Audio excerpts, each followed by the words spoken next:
So good morning. और आज हमारा 3 जून है, तो सभी नॉर्सेट वालों का पेपर है जिन भी लोगों ने नॉर्सेट के फॉर्म फिल करे थे, तो मैंने भी किया था।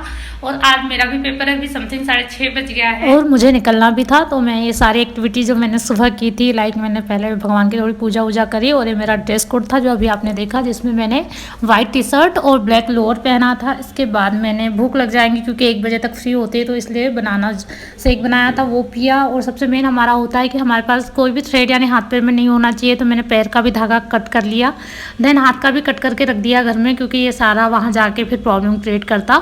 और थोड़े नेल्स बड़े थे, ऐसा कोई देखे नहीं उन्होंने नेल्स, पर फिर भी मैंने कट करके वह चली गई थी। फिर मैंने जूस वगैरह सब पिया। इसके बाद मैंने जो भी अपने ईयरिंग वगैरह पहने थे वो सारे रिमूव किए, और जो अपना आईडी प्रूफ है वो भी रखना ज़रूरी है, तो मैंने पैन कार्ड, आधार कार्ड और मेरी 2 फोटोज़ रख ली, साथ ही अपना एडमिट कार्ड भी रख लिया। इसके बाद मैं जल्दी से निकल गई क्योंकि लेट हो रहा था, और मैं और मेरे कुछ फ्रेंड लोग थे जो साथ में जाने वाले थे। इसके बाद हम लोग रेलवे स्टेशन पहुँचे, वहाँ से मैजिक वगैरह ली और हम लोग गए, क्योंकि जो हमारा सेंटर था वो बहुत ज़्यादा दूर था। तो इतना तो सब कुछ हो गया था, मतलब नॉर्मली कि ठीक है हम अच्छे से पहुंच भी गए थे, और जो भी सारे इंस्ट्रक्शन थे वो अच्छे से फॉलो कर लिए थे। इसके बाद हम हमारे सेंटर पहुंच गए, जो कि काफ़ी दूर था, लेकिन हम लोग अच्छे से पहुंच गए थे। देन इसके बाद बहुत अजीब सी घबराहट भी हो रही थी, क्योंकि फर्स्ट टाइम मैं पेपर दे रही थी और पता नहीं था कि कैसे आएगा, कैसे अटेम्प्ट करना है। और बस ये था कि हाँ ट्रायल था, देना था, तो मैंने इसीलिए फॉर्म सबमिट किया था ये एम्स का।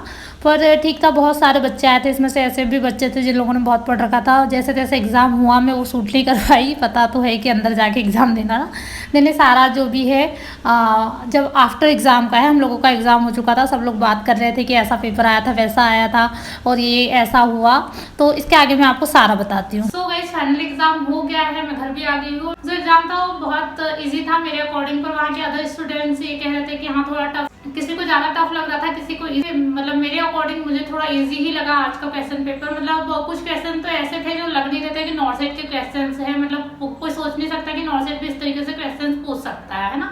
तो बहुत ज़्यादा इजी टाइप का आया था। ज़्यादातर 75% जो क्वेश्चन पेपर था आज का इजी था, 25% ही पेपर टफ था। इसमें सबसे ज़्यादा जो क्वेश्चंस आए थे वो ईसीजी से रिलेटेड आए थे, देन आपका कार्डियक से रिलेटेड आए थे, लेबर से रिलेटेड आए थे, बेड सोर से रिलेटेड थे, शॉक से रिलेटेड थे। इसके बाद पीडियाट्रिक के बहुत ज़्यादा क्वेश्चंस थे, और आपका जो लेबर था वो भी बहुत अच्छे से उन्होंने कवर कर रखा था। और इसके बाद फंडामेंटल वगैरह जितना भी था वो अच्छे से आपका लाइक बर्न दिया था। इसके बाद आपको बेड सोर वगैरह दिया था, और जो भी जीके वगैरह था हमारा, जीके रीजनिंग वगैरह, उसके बहुत ज़्यादा कम क्वेश्चन थे। रीजनिंग और जीके ज़्यादा नहीं पूछा था। ओवरऑल जो हमारा पेपर था वो बहुत अच्छा और बहुत ईजी था। सबसे मेन इसमें प्रॉब्लम आती है टाइम मैनेजमेंट की, जो मेरे साथ हुआ, मुझसे टाइम मैनेज बिल्कुल भी नहीं हुआ। जो क्वेश्चन है आधे मेरे सिर्फ इसीलिए छूट गए क्योंकि मैं टाइम मैनेज नहीं कर पाई। इसलिए जो भी टीचर्स है वो हमेशा कहते हैं कि मॉक टेस्ट दो ताकि आप टाइम मैनेज करना सीख पाओ। तो ये बहुत ज़्यादा जरूरी है। जो भी आप स्टूडेंट्स स्टडी कर रहे हो, चाहे वो किसी भी कॉम्पिटिटिव एग्जाम की हो, तो आपको मॉक टेस्ट देना बहुत ज़्यादा जरूरी है, क्योंकि इसी के बेस पे आपको 3 घंटे डिसाइड कर सकते हो कि आप किस तरीके से परफॉर्मेंस दोगे। बाकी अगर आपने बहुत ज़्यादा भी पढ़ा होगा तो कोई मायने नहीं रखता, क्योंकि वहाँ के 3 घंटे कवर करना बहुत ज़्यादा जरूरी है, और आज मुझसे वो बिल्कुल नहीं हो पाया। मैंने टोटल 122 क्वेश्चंस अटेम्प्ट किए हैं 200 में से, जो कि बहुत ज़्यादा कम एक तरीके से है।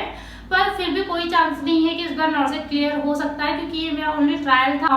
जब हम एग्जाम हॉल से बाहर आए, उसके बाद एक स्टूडेंट थी जो सिर्फ इसलिए रो रही थी क्योंकि उसने तैयारी बहुत अच्छे से की थी। वो समथिंग 3 साल से नॉर्सेट के लिए प्रिपेयर हो रही है, और सबसे मेन उनका जो है टाइम मैनेजमेंट नहीं हो पाया। वो मतलब उनका बहुत अच्छा पेपर गया होगा, पर अकॉर्डिंग टू हर की नहीं, उतना अच्छा नहीं गया, मतलब और भी अच्छा जा सकता था, पर मैं टाइम मैनेज नहीं कर पाई। तो आज के जो पेपर का सबसे बड़ा मॉरल बोला जाए तो सिर्फ ये है कि मेरे लिए सबसे ज़्यादा कि सबसे मेन मुझे टाइम मैनेजमेंट करना बहुत ज़्यादा जरूरी है, और बहुत अच्छे से सीखना पड़ेगा। इसके बाद ही मैं कोई भी कॉम्पिटिटिव एग्जाम दे पाऊंगी। सो प्लीज आप लोग भी किसी भी एग्जाम के लिए प्रिपरेशन कर रहे हो तो जरूर से जरूर टाइम मैनेजमेंट, मतलब पहले ही आप ज्यादा से ज्यादा टेस्ट दो, ताकि आप लोगों को समझ आ पाए कि आप वहाँ 3 घंटे में कैसा परफॉर्मेंस दे पाओगे। ओके, सो जैसा भी था आज का नॉर्सेट का एग्जाम बहुत अच्छा था। Thank you for watching.